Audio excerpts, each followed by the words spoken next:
Poynting theorem बहुत अहम theorem है। तो इसी law of conservation of energy और एनर्जी को आपको ये दिखाएगा। हाँ, मैं इसको फॉर्म में डिफाइन करूंगा, ये आपको इलेक्ट्रोमैग्नेटिक्स में जो law of conservation of energy है उसको ये वाज़ेह तौर पे दिखाएगा और हम इसमें डिटेल में डिस्कस करेंगे। उससे पहले जो दो वर्क डन है, दो एनर्जीज हैं, उसको हम देख लें। इलेक्ट्रोस्टैटिक में हम पढ़ चुके हैं कि अगर आप कोई कॉन्फ़िगरेशन बनाते हैं या फिर चार्जेस को असेंबल करते हैं तो आपको उनको पुश करना पड़ता है या फिर आपको कोलम्बिक रिपल्जन के अगेंस्ट वर्क डन करना पड़ता है और फिर आपको असेंबली जो है वो असेंबल करना पड़ता है, चार्जेस को उस पूरी कॉन्फ़िगरेशन को बनाना पड़ता है। तो वो जो आप वर्क डन करते हो अगेंस्ट कोलम्बिक रिपल्शन, वो हमारे पास ये है और जिसका रिजल्ट हमारे पास होती है इलेक्ट्रिक फील्ड। ठीक है, रिजल्टिंग इलेक्ट्रिक फील्ड है। आपने क्या किया, चार्जेस को इकट्ठा किया कोलम्बिक ऑपरेशन के अगेंस्ट, तो जो वो चार्जेस को प्लेस किया जहाँ पे वो मौजूद हैं, तो वो उसके रिजल्ट में जो इलेक्ट्रिक फील्ड अपेयर होगी वो बेसिकली ये इलेक्ट्रिक फील्ड है ये। ठीक है, तो ये वर्क डन है हमारे पास जो आपने किया है ऑपरेशन के अगेंस्ट। दूसरा हमने रिजल्ट पढ़ा है वो है करंट का।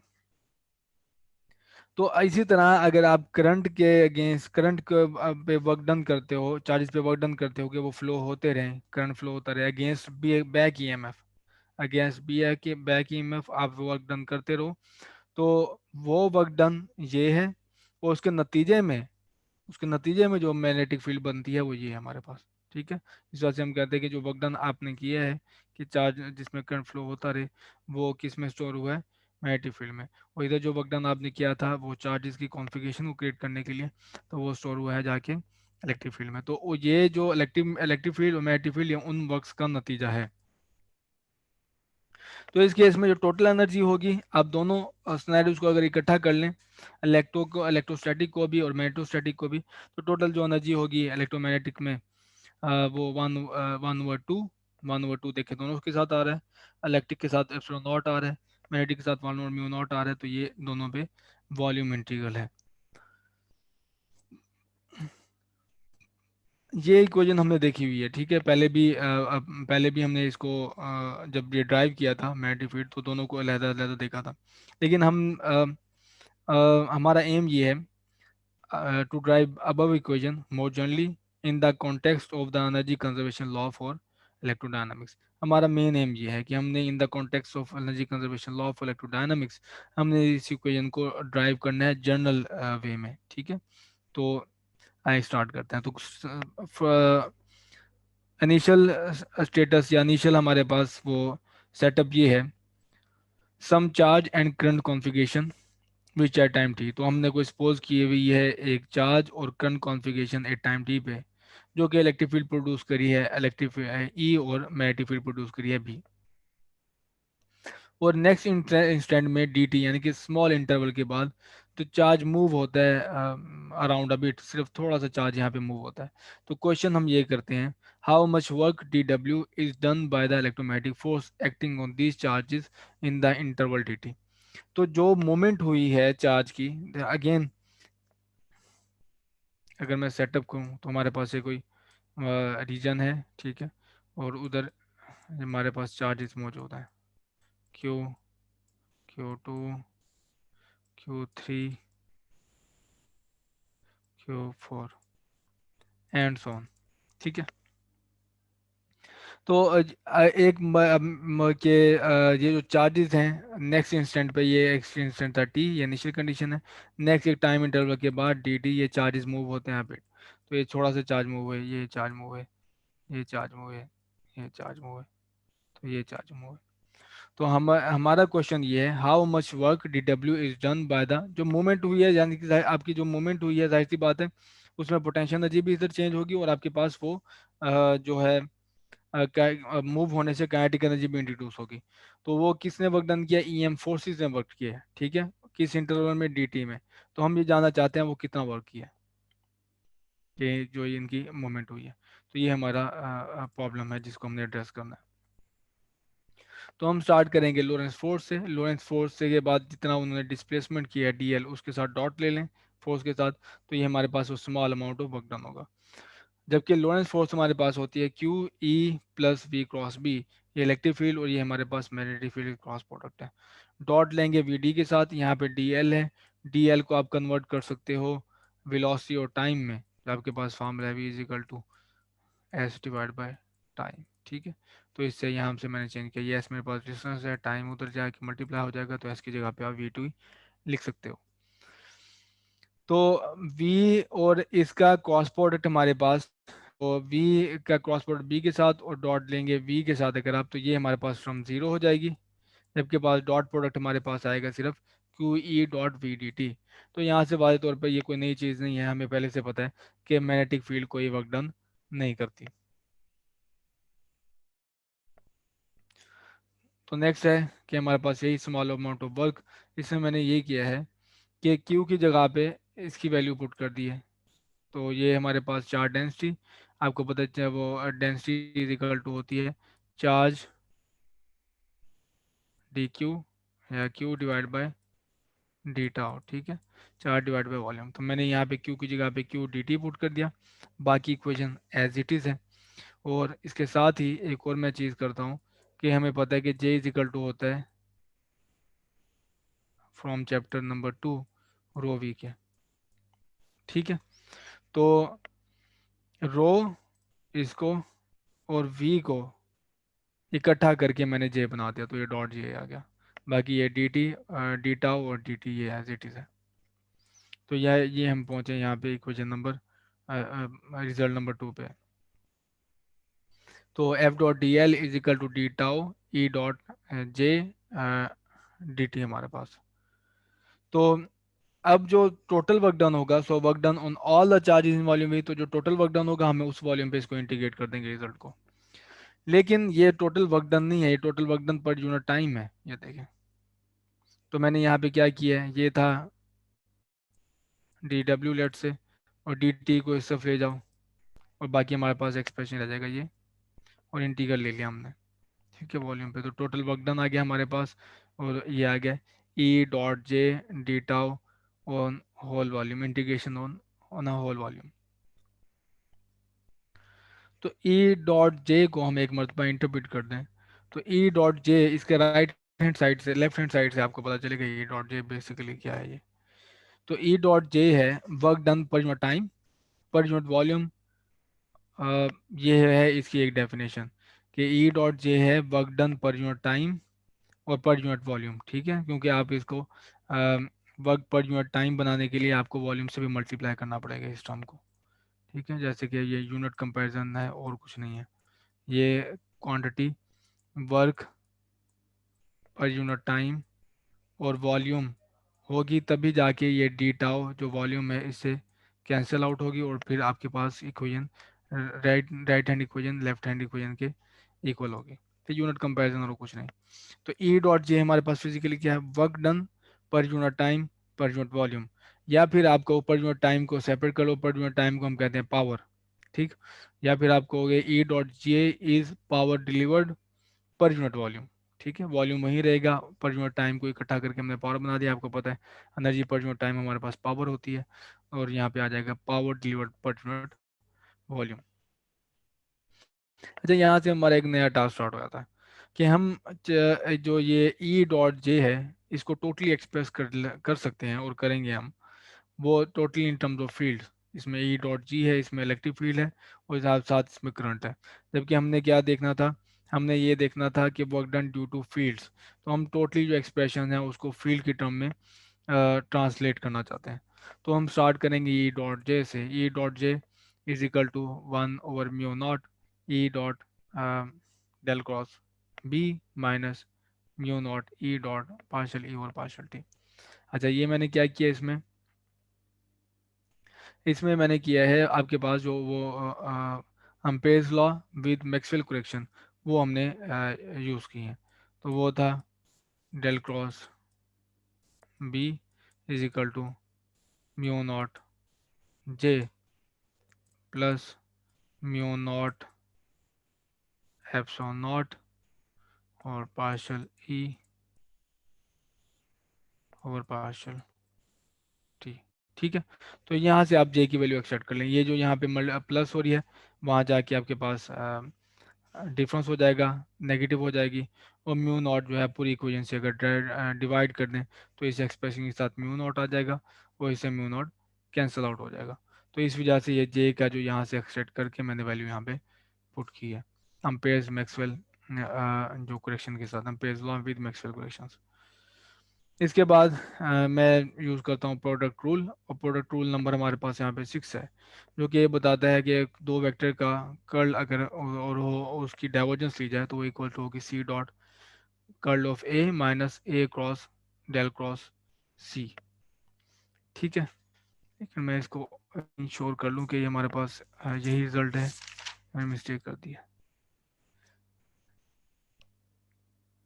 नहीं, यहाँ पे डॉट है। ठीक है।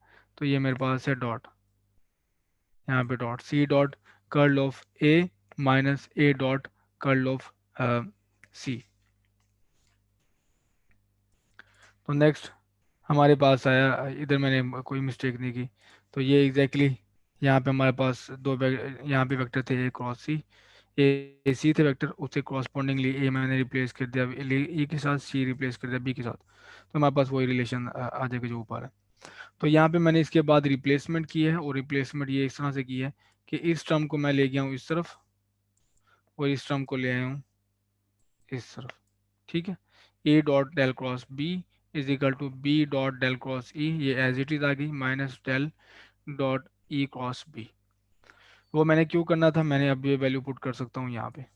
ठीक है। A dot del cross B की जगह पे। तो ये देख लेते हैं।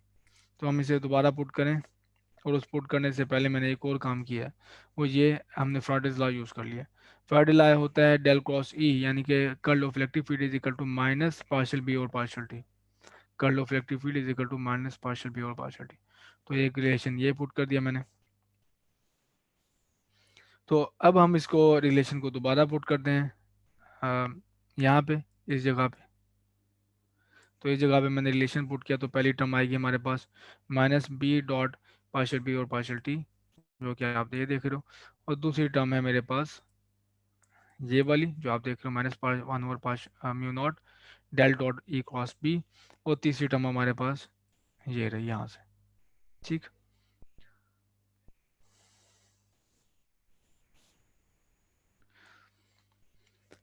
मीन वाइल आप एक और रिलेशन देख सकते हो कि अगर मैं डेरिवेटिव को लिखूं, आपके पास हो लेट से डेरिवेटिव हो डी टी एक्स स्क्वायर का। ठीक है। तो आप लेते हो डेरिवेटिव इसकी power according to power rule, ये आएगा 2x, और साथ आएगा डी एक्स डी टी आ जाएगा। ठीक है। तो आपको इसे दोबारा रीअरेंज कर सकते हैं, 1/2 आ जाए, टू इस तरफ ले आउट डिवाइड हो जाएगा, और ये बन जाएगा D over D T X square is equal to X D X D T. ठीक है। तो ये तो स्केलर था, लेकिन वेक्टर की फॉर्म में आपके पास डॉट प्रोडक्ट होगा इन बी और पार्शियल डी के क्रॉस पाउंड, क्योंकि हर कंपाउंड का यहाँ पे डेरिवेटिव आएगा विद रिस्पेक्ट टू टाइम। तो बिल्कुल इसी तरह से ये मेरे पास है राइट हैंड साइड, और ये मेरे पास है लेफ्ट हैंड साइड। तो दो रिलेशन मैंने यहाँ पे लिख लिए, ये हमें सिंप्लीफिकेशन में कुछ आसानी देंगे, और ये रिलेशन हमारे पास। तो अब आप दोबारा इसको पुट करें उस इस इक्वेशन में। अब मैंने आपको बताया कि वो जो मेन इक्वेशन थी हमारे पास, उसमें हमने पुट करना है, और ये हमारे पास इक्वेशन है, यही इक्वेशन। तो इसमें मैंने क्या किया है कि जो दो दो टर्म थी, एक ये टर्म और एक ये टर्म, इनको मैंने इकट्ठा कर दिया, दोनों में पार्शियल डेरिवेटिव है। ठीक है। दोनों में पार्शियल डेरिवेटिव है। तो ये इसकी जगह पे आ जाएगा 1/2 पार्शियल और पार्शियल टी बी स्क्वायर। यहाँ पे आ जाएगा 1/2 ई, ये partial B square partial E square और पार्शियल टी। तो मैंने इन दो की जगह पे वैल्यू पुट करनी है, इन दो, ये वाली। तो मैंने यही किया, दोनों की वैल्यू पुट की, ये भी मौजूद था, वहाँ पे ये भी मौजूद था। तो मैंने इन दोनों की वैल्यू पुट की, ये आ गई यहाँ पे, ठीक है, डेरिवेटिव यहाँ पे कॉमन ले लिया और 1/2 के साथ, और दूसरी वैल्यू मेरे पास आ गई ये, इसमें डेरिवेटिव और 1/2 कॉमन ले लिया, ठीक, और ये एज इट इज, ये एज इट इज।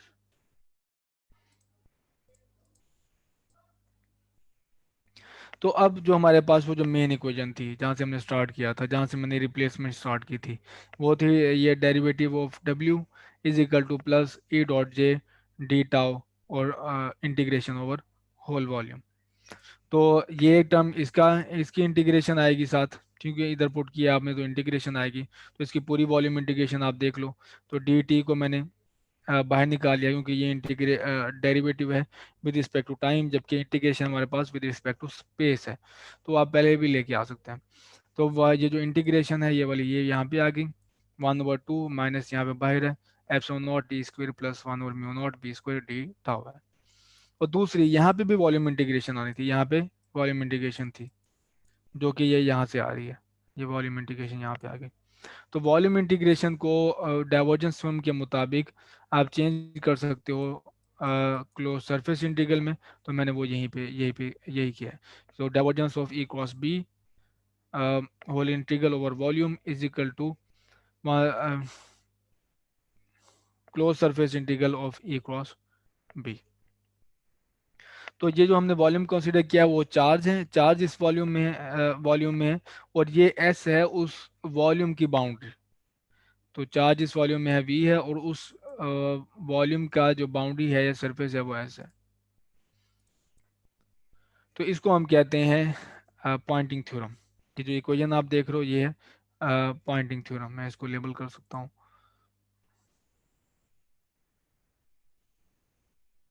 ये है पॉइंटिंग थ्योरम।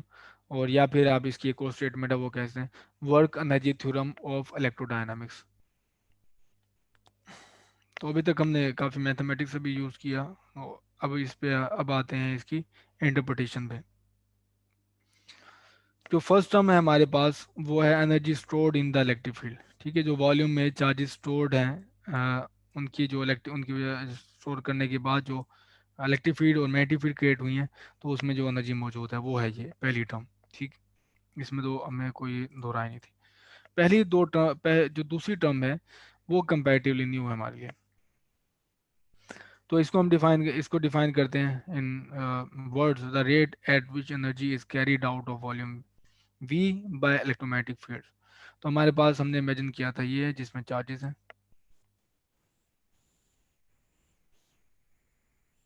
चार्जेस हैं मौजूद, ठीक, और ये वॉल्यूम हमारे पास वी है और ये उसकी बाउंड्री है। तो ये हमारे पास चार्ज की थोड़ी सी मूवमेंट हुई थी या चार्जेस डिस्प्लेस हुए थे सडनली, तो हमने ये देखना था कि इसके ऊपर कितना वर्क डन हुआ है। तो जो अभी इस वॉल्यूम में चार्जेस तो मौजूद हैं, तो इस वॉल्यूम में जो इलेक्ट्रिक फील्ड्स हैं उनकी वजह से जो एनर्जी है वो हमारे पास ये टर्म है। और जो इस वॉल्यूम से एनर्जी फ्लो हो गई है वो है ये, इस वॉल्यूम से यानी कि इस बाउंड्री से जो एनर्जी फ्लो हो गई है वो टर्म हमारे पास ये है। और इसको हम कहते हैं, अगर मैं इंग्लिश में आपको पढ़ के सुनाऊँ, ये पॉइंटिंग थ्योरम कहता है क्या है, the work done on the charges by the electromagnetic force is equal to the decrease in energy store in the field less the energy that flowed out through the surface. तो ये यहाँ पे जो negative नजर आ रहा है ये energy का फ्लो है आउट ऑफ द सर्फेस। और यहाँ पे जो नेगेटिव है वो ये बता रहा है कि जो वर्क डन हुआ है चार्जेस पे उसकी वजह से जो एनर्जी स्टोर थी फील्ड में वो डिक्रीज हुई है। ठीक है, तो वर्क जो वर्क डन किया है फील्ड ने चार्जेस पे वो डिक्रीज उसका वो इक्वल टू है decrease in the energy of E M electromagnetic fields. और दूसरा है जो एनर्जी फ्लो हुई है इन वॉल्यूम से, against the work done on the charges by the electromagnetic force is equal to the decrease in energy stored in the field less the energy that flowed out through the surface।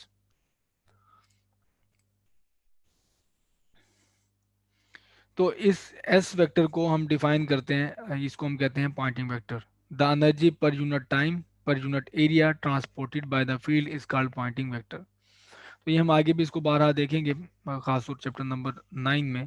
तो इसको दोबारा आप define कर लें, वो ये है कि एनर्जी पर यूनिट टाइम है, पर यूनिट एरिया है, जो ट्रांसपोर्ट होती है किसी एरिया से, वो तो पर यूनिट एरिया में आ गया, ट्रांसपोर्टेड बाय द फील्ड। तो ये है हमारे पास पॉइंटिंग वेक्टर। अगर आप इसकी और सेंस लेना चाहें वो ये है कि एस डॉट डी जो है हमारे पास, dot D is equal to the energy flux density है। तो आप अगर ये यहाँ पे वॉल्यूम है, ठीक है, तो वॉल्यूम में से जो एनर्जी फ्लो हो रही है, तो ये आपको देगा, जो आप इसको इंटीग्रेट करोगे एस डॉट डी ए, ठीक है, ये आपको एनर्जी फ्लक्स देगा। ठीक, बल्कि इस क्लोज इंटीग्रल में, मैं क्योंकि क्लोज वॉल्यूम है तो क्लोज इंटीग्रल में आएगा, इस क्लोज इंटीग्रल के नोटेशन में हम दोबारा देख लेते हैं इसे। वो ये है, तो वर्क डन जो हमने किया वो क्या हुआ, decrease in the energy stored in an electromagnetic field, ये नेगेटिव। और जो एनर्जी फ्लो हुई है, ठीक है, एनर्जी जो फ्लो हुई है उस वॉल्यूम में से, वो जो फ्लक्स है हमारे पास ये, तो यहाँ पे क्लोज इंटीग्रल आ रहा है एस डॉट ये। तो यहाँ पे एक बात याद रखनी है कि ये जो आपके पास इंटीग्रल है और क्लोज सरफेस, इसको आप रिप्लेस नहीं कर सकते उससे, आ, इस स्ट्रेट जो एरिया हो, ये तो क्लोज सा एरिया है, अगर हमें स्ट्रेट एरिया है, जैसे प्लेन एरिया है, ओपन सरफेस जिसे कहते हैं, उसके लिए आप इसको जनरलाइज नहीं करते, इसकी जगह पे आप ये प्लेस नहीं कर सकते। अच्छा, अब इसमें एक दूसरे, मैंने जो लास्ट स्टार्टिंग में कहा था कि हम दूसरे वर्क डन भी इसमें शामिल, दूसरे टाइप के एनर्जी भी शामिल करेंगे, वो ये है, देखिए यहाँ पे ये जो है टोटली इलेक्ट्रोमैग्नेटिक है, ये वाली साइड। यहाँ पे हम देख रहे हैं, मैंने आपको इसको डिफाइन किया था, work done on the charges, work done on the charges, ठीक है, मैंने आपको स्टार्टिंग में ये भी कहा था कि वर्क डन जब होगा चार्जेस पे तो उनकी काइनेटिक एनर्जी भी कुछ होगी, उनकी पोटेंशियल एनर्जी डिक्रीज इंक्रीज होगी, ठीक है। तो राइट लेफ्ट हैंड साइड हमारे पास बेसिकली वो है, work done on the charges will increase their mechanical energy, ठीक है। तो हमारे पास जो वर्क डन हुआ चार्जेस पे, वो है उनकी मैकेनिकल एनर्जी में इंक्रीज होगा, और वो काइनेटिक एनर्जी हो सकती है, पोटेंशियल एनर्जी हो सकती है, और टाइप के वर्क डन भी हो सकते हैं, लेकिन ये सारे वर्क डन जो एनर्जीज हैं वो इलेक्ट्रोमैग्नेटिक एनर्जी के अलावा है, ठीक है।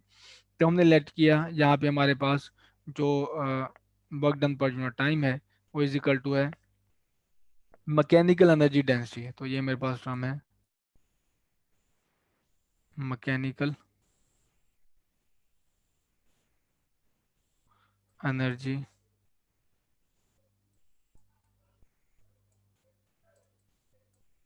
डेंसिटी, ठीक है।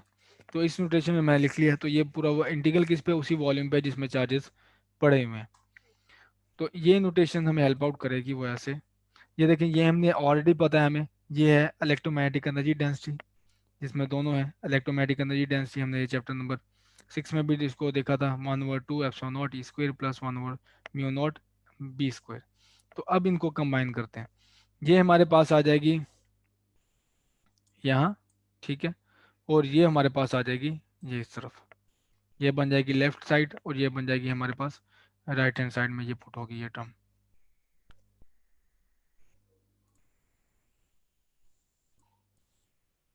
तो लेफ्ट हैंड साइड पे हमारे पास वही टर्म आ गई, ये वाली, ये वाली टर्म आ गई, ठीक है, ये वाली, सॉरी, हमारे पास आ गई ये वाली टर्म, तो ये D D T mu M mechanical data, left hand side में मैंने ये वैल्यू पुट कर दी, और यहाँ पे माइनस था, वहाँ जाके प्लस हो जाएगी, ठीक है। ये म्यू यू ई एम है, तो U I E M is equal to है U small U E M, तो ये एनर्जी डेंसिटी, और इंटीग्रल किसके ऊपर होगा, वॉल्यूम पे। तो यू ई एम है और ये स्मॉल यू है, जो एनर्जी डेंसिटी है, ये एनर्जी इन इलेक्ट्रोमैग्नेटिक फील्ड है, ये energy density of electromagnetic field है। तो यहाँ पे पुट करो आप, और इन दोनों को इस तरफ ले जाओ आप, ये माइनस है, यहाँ पे जाके प्लस हो जाएगा। तो ये देखिए मेरे पास ये, ठीक है, तो ये हमारे पास एनर्जीज हैं, और इजिकल टू, और ये जो हमारे पास था सरफेस इंटीग्रल, उसको दोबारा मैंने डाइवर्जेंस थ्योरम अप्लाई करके इसका वो बना दिया है वॉल्यूम इंटीग्रल में, एल डॉट एस। तो कोई भी वॉल्यूम था जो आर्बिट्रेरी है, हमने कोई स्पेशल वॉल्यूम नहीं लिया, तो आप इन जो इंटीग्रल्स को ड्रॉप कर सकते हो, तो आपके पास एक इक्वेशन आ जाएगी। तो partial derivative with respect to time of energy density of mechanical energy density plus electromagnetic energy density is equal to divergence of s, divergence of Poynting vector, ठीक है, नेगेटिव। आप इसे कंपेयर कर सकते हो, अब वाजे तौर पे, अब जिसके लिए हमने डिस्कस किया था, आप कंपेयर कर सकते हो इसको कंटिन्यूटी इक्वेशन में। अब कंटिन्यूटी इक्वेशन में इस साइड पे आपके पास है चार्ज डेंसिटी, और जबकि इसमें हमारे पास है एनर्जी डेंसिटी। इस साइड पे आपके पास है पॉइंटिंग वेक्टर, यानी कि वो फ्लो ऑफ एनर्जी है, और इसमें हमारे पास है फ्लो ऑफ चार्जेस है। यहाँ पे करंट है, ये भी सॉर्ट ऑफ आप करंट कह सकते हो। इसमें चार्ज का फ्लो है, इसमें एनर्जी का फ्लो है। ये फ्लो कर ये एनर्जी करंट है, ये चार्ज करंट है, ये हमारे पास एनर्जी करंट है।